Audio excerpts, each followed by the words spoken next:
අද අපි පොලොස් කළු පොල් මාළුවක් උයන්න යන්නේ.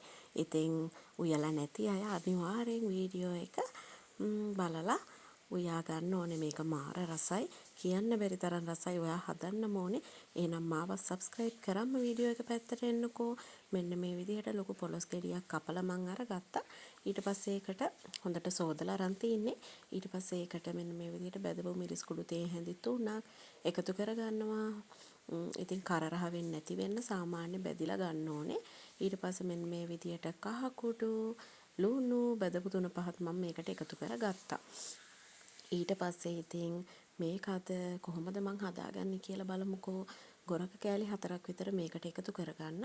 ඊට පස්සේ කරපිංචා ඉත්තක කරපිංචාත් ඔයා මේකට එකතු කරගන්න. ඊට පස්සේ වංගෙඩිය හොඳට සෝදලා අරගෙන ඒකට රතු ලුණු, අමු මිරිස්, කරපිංචා, සුදු ලුණු, කුරුඳු පොතු ඔක්කොම ටික මේ වගේ එකතු කරගන්න ඕනේ. මෙන්න මේ විදිහට අමු මිරිස් කරලකුත් ලොකු එකක් දාගත්තා. මේක නයි කොච්චියක්. ඊට පස්සේ මේක හොඳට මෙන්න මේ වගේ පේස්ට් එකක් වෙනකන් කොටා ගන්න ඕනේ. ඉතින් මෙහෙම කොටලා පේස්ට් එක වගේ එකතු කරගත්තම පුදුම තරම් රසයි අපේ මේ පොලොස් කළු පොල් මාළුව. ඉතින් මේක හොඳට මෙන්න මේ විදිහට කොටා ගන්න තමයි තියෙන්නේ. ඉතින් ඔයා මගේ channel එකට අලුත් කෙනෙක් නම් ගොඩක් ආදරෙන් ඔයා මගේ channel එකට පිළිගන්නවා. ඉතින් මගේ channel එක subscribe කරලා එකතු වෙන්න හොඳේ. ඊට පස්සේ ඔන්න දැන් මම පොල් කිරි එකතු කරගන්නවා. තනි කරම කිරෙන් තමයි මම මේ පොලොස් එක උයා ගන්නෙ.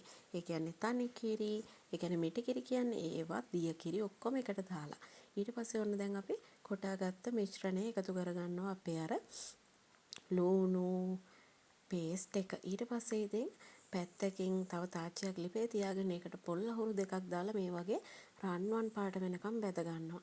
ඊට පස්සේ ඒකට කැකුළු හාල් මිටකුත් සෝදලා දාලා ඒකත් හොඳට බැද ගන්නවා. ඔන්න දැන් මම අපේ වෑංජනේට මොනවද මේ එකතු කරගන්නේ?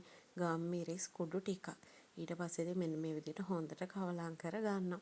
කවලම් කරගෙන දැන් ඉතින් මේක උයා ගන්න තමයි තියෙන්නේ. ඉතින් පොලොස් එකක් තැම්බෙන්න විනාඩි 45ක් විතර යනවා.